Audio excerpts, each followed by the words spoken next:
As you all know, Mother passed away last month, my Aunt Victoria announced solemnly, unfolding papers at the head of the Thanksgiving table while 30 family members bowed their heads in what they apparently believed was appropriate mourning. She wanted her estate divided according to this will, which I've had certified by her attorney. The house, the investments, everything. It's time to honor her final wishes. I sat frozen, fork suspended halfway to my mouth, my brain short-circuiting as I tried to reconcile Victoria's words with reality, because I'd had coffee with Grandma Eleanor that morning. Not a memory from years ago. That actual morning, at her kitchen table, with the pumpkin pie she'd insisted I take for dessert. My grandmother was not dead. I looked around the table at family members I saw once a year, at my aunt's rehearsed grief, at the legal documents being presented as fact. Then I pulled out my phone and sent one text. Grandma, come to Aunt Victoria's house. Now, don't ask questions. The doorbell rang 10 minutes later. Let me tell you about the aunt who faked a death and the grandmother who crashed her own funeral. Grandma Eleanor was 82 years old and sharper than most people half her age. She'd built a small real estate empire starting in the 1970s, 6 rental properties, a commercial building downtown, investments that had grown steadily over 50 years. Her estate was worth approximately $4.2 million, a fortune she'd accumulated through patience, intelligence, and the particular financial discipline of a woman who'd survived poverty and never forgotten what it felt like. The family knew about the money. The family had opinions about the money. And Aunt Victoria, it seemed, had decided to stop waiting for it. Victoria was Grandma's oldest child and had always assumed she'd inherit the bulk of the estate. She'd positioned herself as the devoted daughter. Regular visits, birthday dinners, the appearance of closeness that she believed would translate into financial reward. What she didn't know was that Grandma saw through her completely. Victoria visits because she's counting, Grandma had told me once. Counting the years until I die, counting the properties, counting her share. She doesn't see me. She sees a bank account with a heartbeat. Grandma had told me this that morning, actually. Over coffee, while very much alive. I was the unexpected favorite. Not because I'd cultivated the relationship for inheritance purposes. I genuinely loved spending time with Grandma. We had coffee twice a week, talked about everything from politics to her childhood in rural Pennsylvania, and shared the particular bond of 2 people who found each other interesting. She'd mentioned recently that she was updating her estate plan. Victoria won't like the changes, she'd said with a slight smile. But I've decided to leave things to people who actually know me, not people who are waiting for me to die. I hadn't asked for details. It wasn't my business, and I didn't want money to complicate our relationship. Apparently, Victoria had decided to eliminate that complication entirely. Mother left the house to me as the eldest, Victoria continued, reading from papers that looked official enough to be concerning. The rental properties are divided among her children, myself, Thomas, and Margaret. The commercial building goes to. I stopped listening. My mind was racing through possibilities. Victoria couldn't have filed a fake death certificate. That would require medical documentation, a body, legal processes that couldn't be fabricated. Unless she hadn't actually filed anything.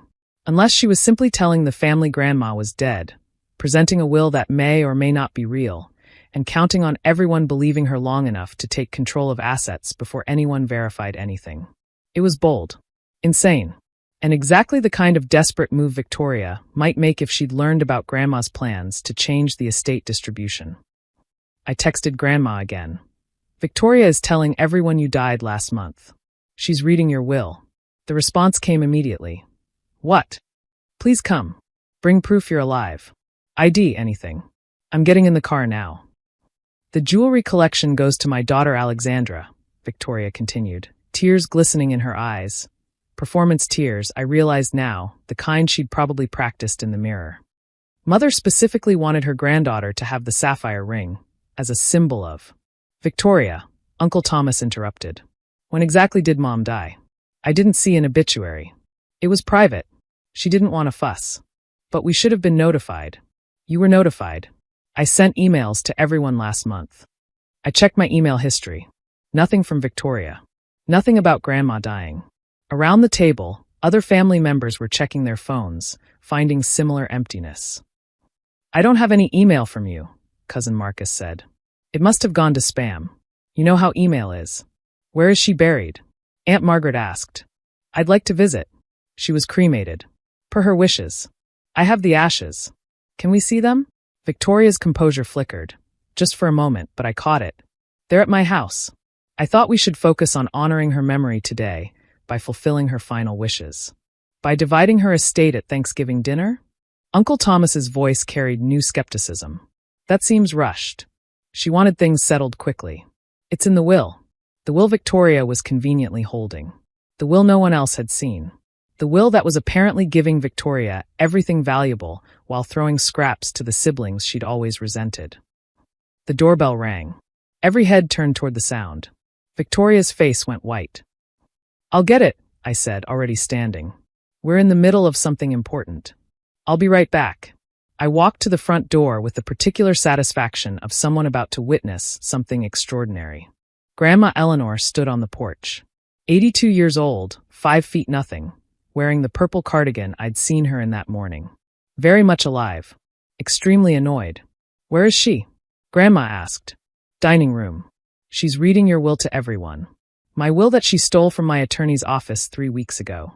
I thought it had been misfiled. Grandma's eyes narrowed. She's been planning this. Apparently you died last month. Private funeral. You were cremated. I'll give her something to cremate. Grandma pushed past me into the house. The dining room fell silent as Grandma appeared in the doorway. Victoria dropped the papers. Mother? Hello, Victoria. I hear I'm dead. The chaos that erupted was immediate and comprehensive. Family members who'd been mourning moments ago now stared in shock. Uncle Thomas actually stood up and hugged Grandma like she'd returned from the grave, which, from his perspective, she had. Victoria remained frozen, her elaborate fiction crumbling in real time. I can explain. Explain what? That you told our entire family I died so you could distribute my estate before I had a chance to change it. Grandma walked toward the table, picking up the papers Victoria had dropped. This is my will from 2019. The one that gave you the house.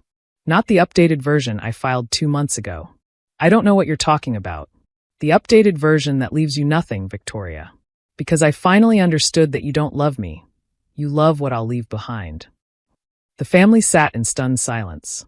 You were going to change the will? Victoria's voice cracked. I already changed it. The house goes to Thomas, who actually visits without counting my remaining years. The commercial building goes to Margaret, who helped me manage the properties without ever asking what she'd inherit. The rental properties are distributed among grandchildren who know my birthday without checking their phones. Grandma turned to face her eldest daughter. You get nothing. Not because I don't love you, Victoria, but because you never loved me. And I refuse to reward 50 years of performance with a single dollar of inheritance. Victoria's mask finally slipped. That money should be mine. I'm the oldest. I've been waiting. Waiting. Yes. That's exactly the problem. Grandma sat down at the table, claiming the seat Victoria had been occupying. You've been waiting for me to die since you turned 40. Every visit was an investment in your future.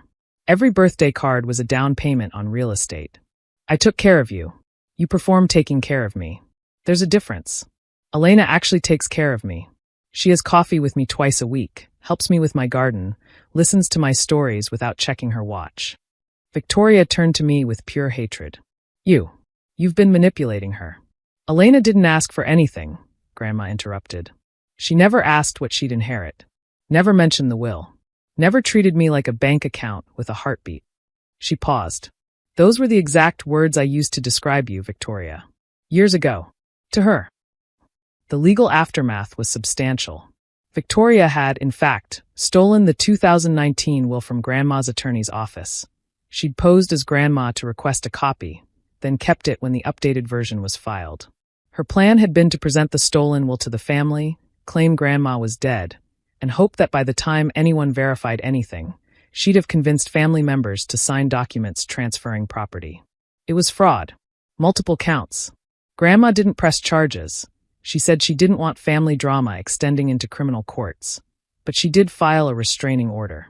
Victoria is no longer welcome at family gatherings. How did you know? Uncle Thomas asked me later that evening. I'd had coffee with Grandma that morning. When Victoria said she died last month, I knew immediately something was wrong. But you texted Grandma instead of just exposing Victoria yourself. I wanted Grandma to decide how to handle it. It's her estate. Her daughter. Her confrontation to have. Thomas nodded slowly. You really are different from Victoria. I'd like to think most people are different from Victoria. Grandma's updated will remains in effect. I'm included in it, a portion of the investments, one of the rental properties. But I genuinely didn't know that until after the Thanksgiving incident. Grandma showed me the document the following week, explaining her decisions. I left Victoria nothing because she only wanted things, Grandma said. I left you something because you only wanted me. You don't have to. I know I don't have to. That's exactly why I'm doing it. Victoria hasn't spoken to anyone in the family since that Thanksgiving. She sent one email a week after the incident, claiming she genuinely believed Grandma had died and had been confused about the timeline. No one believed her. The stolen will from the attorney's office proved premeditation. You don't accidentally forge your living mother's death. She's apparently told friends that the family turned against her, that she was unfairly excluded from her rightful inheritance, that her mother was manipulated by scheming relatives. The delusion runs deep. Grandma is 83 now. Still sharp, still opinionated, still having coffee with me twice a week. We don't talk about Victoria much. There's not much left to say, but we talk about everything else. Last week, she showed me pictures from her childhood. The poverty she'd escaped. The family members who'd taught her that love wasn't about what you could extract from people, but what you could give them. Victoria never learned that lesson, Grandma said. I tried to teach her, but some people only see value in things. I'm sorry. Don't be. I have children who love me properly.